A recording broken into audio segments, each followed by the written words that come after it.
All right, yes, Paul has, raise your hand if you do not have a ballot. So first of all, raise your hand if you need a ballot. Keep it raised, keep your hand raised. This is going to be a half-hour meeting.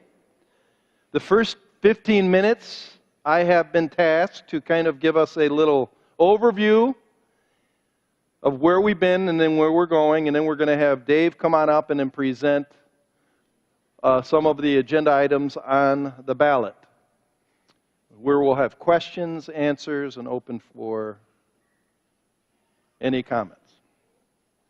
So we are here. Here's the purpose of our meeting. We are here because we're ready to move forward. And today, we are specifically voting on whether or not to, in 2019, begin a fundraising campaign for a new addition on this facility. And the addition would be to the south, back over here, the southeast, and there's going to be some to the north, and you'll see that in just a second. But we're talking about this facility for the purpose of having everything under one roof. The theme of this campaign, we've talked about, we've had a number of committees that have worked together on this, but the theme of this campaign is going to be this: generous God, generous church. I want you to open up to 1 Corinthians 15. 1 Corinthians 15 is a passage written by Paul, and I believe 1 Corinthians 15 may be one of the most important signature passages to validate our faith. And Paul is basically talking about the gospel. Paul talks in the gospel what the gospel is. According to the scriptures, Jesus died, was buried, and rose again. Then he says this is the gospel that saves us. Then he said, not only that, but all the disciples saw Jesus risen from the dead. 500 brothers saw him risen from the dead. And then he said, I also saw him risen from the dead. So he's going to give a little bit of a bio of himself, starting in verse 8. And I want you to, verse 10 is what I want to focus on, but he starts his bio in verse 8. He's talking about Jesus, the resurrected Christ. Last of all, to me, as one untimely born, he appeared. He appeared to me, Paul is saying. So Paul is writing a first-hand account that I saw Jesus risen from the dead, and really it was, as untimely mean, it was clearly God's sovereign direction that he would appear to me. And then he says, here's the reason why. For I'm the least of the apostles, unworthy to be called apostle because I persecuted the church of God. So he says, I shouldn't really even be an apostle because he was the one that would kill the Christian church. And then he says, but, verse 10, and this is what I want us to focus on, but by the grace of God I am what I am. By the grace of God, I am what I am. Everything I have. Here Paul is, he was a persecutor of the church, but yet he's an apostle who saw the risen Christ. Why should he be allowed to do that? Because God is kind. He's generous. He's full of grace. And so Paul says, because of grace, I worked harder than any of them, though it was not I, but the grace of God that's with me. So he said, because of the marvelous work God has done, by making me one of his apostles, I am now working out what he gave me. And I've been working harder than anybody. So the point of this is, if we really believe God is generous, which we do, that all of us are in here not because we did anything to deserve it. I'm not a member of Kent City Baptist because I'm some kind of guy. I'm here because God has so lavishly poured out his riches of grace and mercy upon me. If that's true, it should compel me to be generous, both with my time. That means what I give to not just the service of him in church, but to other people. In my talents, my gifts, and then finally, my treasure. And ultimately what we're here to talk about is treasure. And treasure's hard to talk about because people don't like to part with their money. And so this is, to some degree, we have to have these meetings because it's a hard topic to talk about. But it's also the one means that helps us accomplish physically tangible things that are a monument of his grace. So we're going to talk about that starting in January, and the theme is going to be Generous God, Generous Church. I've been asked to present reasons to move forward. and where we're at in this process. And so I've got a picture. Here's a picture right at the beginning. This was about, right at the very start. Ken first got the plans, brought it to the pastors, and we sat and we met. And we were considering the plans, and we were considering needs and why we need to move forward, or should we move forward, really was the question. At this time, we just got done selling the church. Actually, last year in January, it was really interesting. Ken and I were talking, and we both said, hopefully this year, 2018, God will sell that church. Like, it's been a long time, and He did. You guys know the whole process. We've talked all about it. I don't need to go into that. So at this meeting, we are at that point where the albatross has been off our back. Now we've got these offices we're renting downtown, but we have a lot of needs. And so one of the main questions, why do we need to build? Why do we need this? And here's my answer. My answer is simple, because I want to challenge this church, if for no other reason, to make our people miserable. That's what I want to do. That's why I want to have a building project, to pound you. But I'm kidding. I'm not. What you're going to see, I am no Nimrod, and you'll understand that in a second too. So after the church sold, here are the 5 big reasons. After months of meeting, and I mean months of meetings, our building committee, I asked them up here because really they've been tremendously faithful guys. They've given a lot of their time and really their talents to bring us to where we're at this point. Ken doesn't like when I say thank you to him, but Ken is the guy that he's faithful. He does it. And he really cares about this church. So here's the 5 big reasons. Number 1, we've got a parking problem. We just do. We've talked about it. Sometimes it's 97% full. And that's hard. If you're a new attender, you come in, there are cases of people that come in and they leave because there's nowhere to park. We've even asked some people to go park at the Choice One Bank. I was going to this morning, but the reader said 20 degrees. I'm not parking there. All right, second reason is use space. Use space. I'll tell you what, you want to talk to somebody who we have given him a tough job since he started. That's Derek. Derek's been the guy we've asked to shuffle your time here, shuffle it there, find a time that works. And Derek has bit his lip and said, why a lot of times is the youth not priority? It's just not. I understand it. I was youth pastor too. Todd, remember we'd go to the cafeteria over at the new elementary school, and we'd be playing in that cafeteria, and dodgeballs would be bouncing off and they were mad at me, like, oh, you're going to break stuff in here. Youth space, we need that. Children's space. We need a place where our kids have really not just their own exclusive area where we can drop people off knowing that not some guy's going to walk up and down the hallway, where it's an exclusive place for our kids. They have enough, not just the wharf, but other areas where they can break out and they can have classrooms for them. Yes. We'll talk about that in a second. But age of youth usually is about 6th grade up. I mean, that's the youth group. Really, 7th grade up. And then children's goes down from 6th grade. Isn't that about right, Ken, when you say that's a good delineation? 7th and up, youth. 6th and down, children. We also need offices, one location. Right now we're renting. It was appalling what we paid at the old Albatross for office space. I'm kind of glad we're done with that, because I'd ask somebody for counseling at 7 o'clock at night, and they'd walk through our church building thinking ghosts are going to attack them. It's good to have a nice place right now. And it's great. It is, but it would be nice to have everything here. And we don't have to pay rent. It'd be nice on over there. And, of course, lobby and storage. If you don't think we need lobby and a nice storage, talk to Arnie. He'll tell you. And our lobby, which, there is a bottleneck. We've talked about that. People end up just kind of talking there. It's like a bad heart over there. It gets stuck.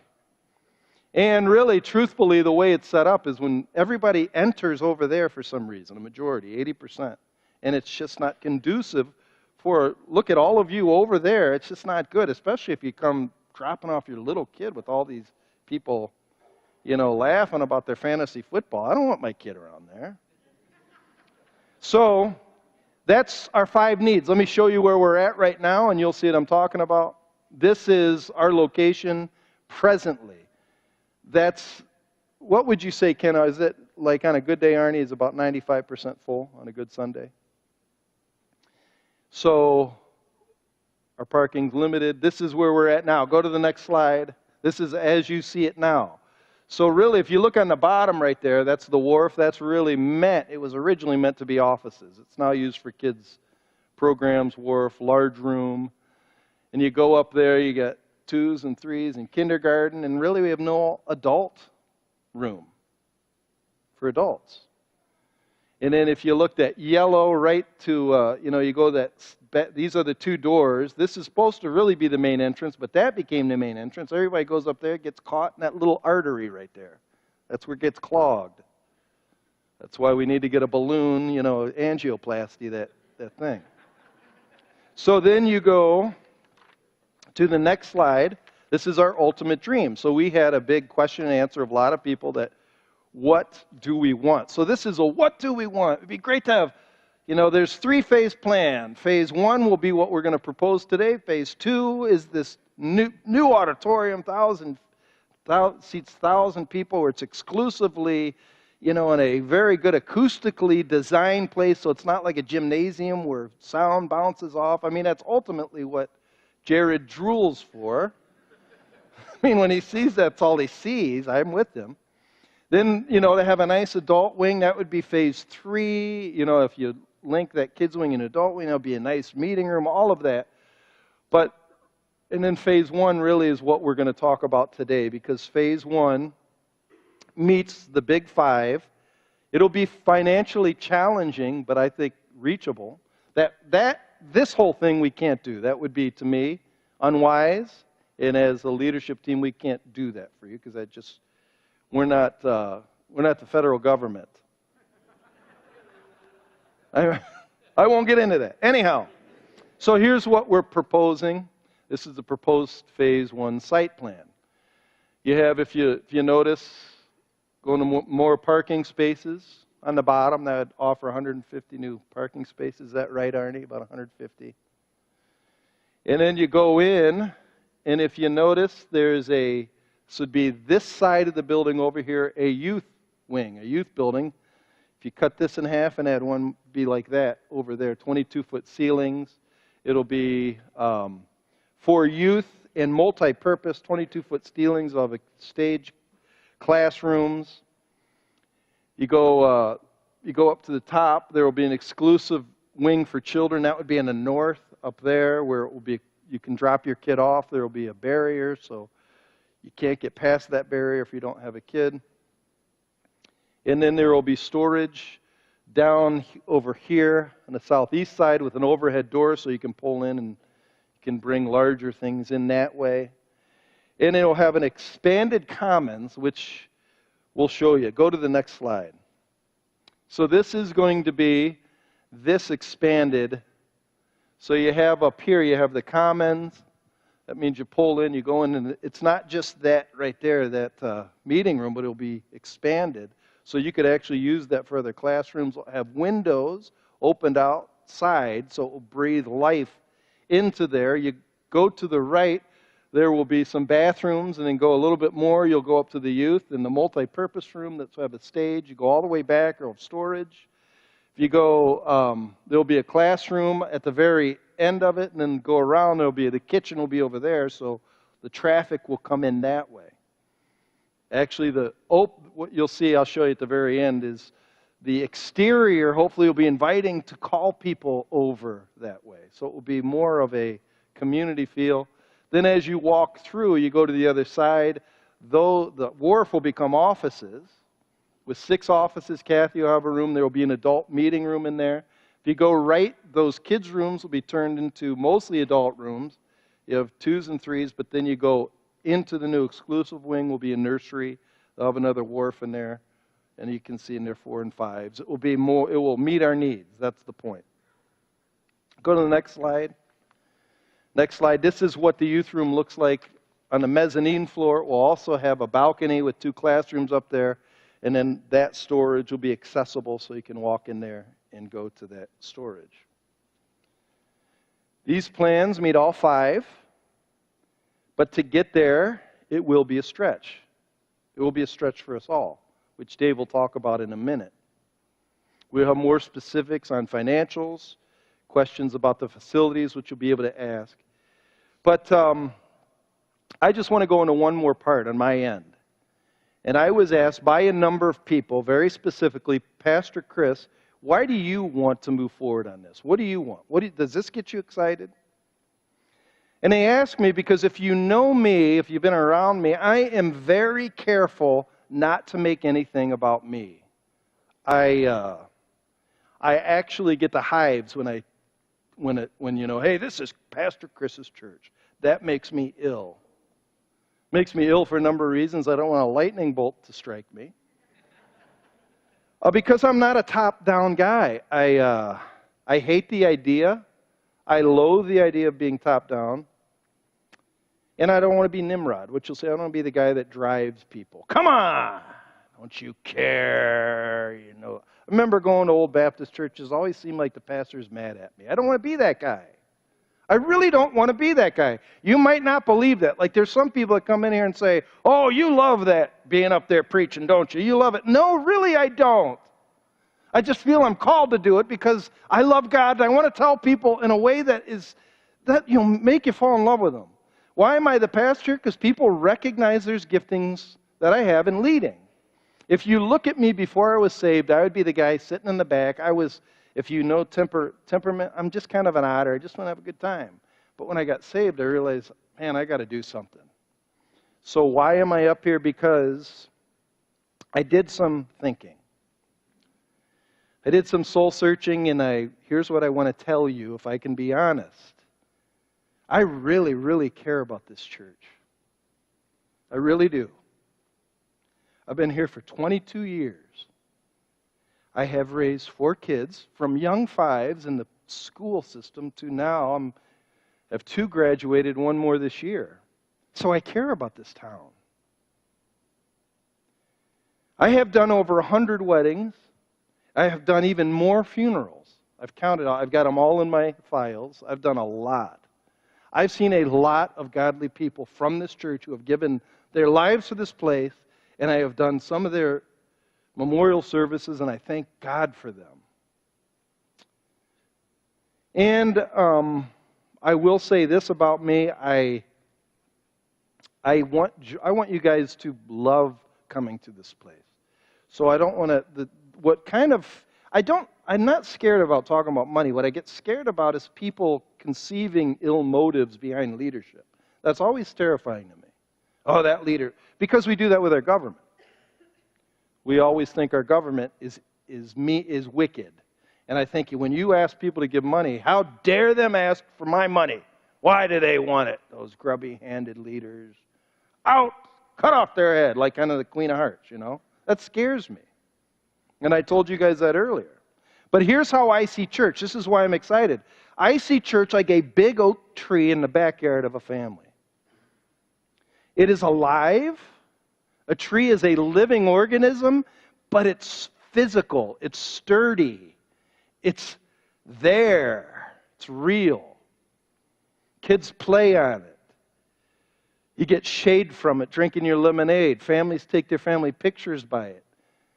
You pray by it. It's a tree that's there. That's how I view a church. We are you could say we are an invisible body of believers, absolutely. But we're also to be a place that has a physical presence. That's what a church is, like a big oak tree. My 3 personal reasons why I would like to encourage you to vote yes on this is, number 1, I want to do what I can with the time I have left. I want to help be a part of providing a long-standing place for Him here in this area of Kent County. A sturdy physical place that is still here even when I'm long gone and out. Dead or called somewhere else. I want this to be a place for the name of Jesus. Jesus Christ of Nazareth. He owns this place. Second reason is I think we need a tool to do more. I believe we're limited. We're limited as we are. We just are limited. There's some frustration when we try to accomplish some things. There's some awkwardness when we try to get some things. And it's not inviting sometimes because it's stuffed to the gills. I just want a tool to do more. And the third thing, and I attribute this to Dan Spolstra. I'll just give you this is a good thing. I prize Dan's wisdom. Dan says things he'll say things that he feels sometimes that the other guys won't say. And Dan was asked to be on a vision team in the summer.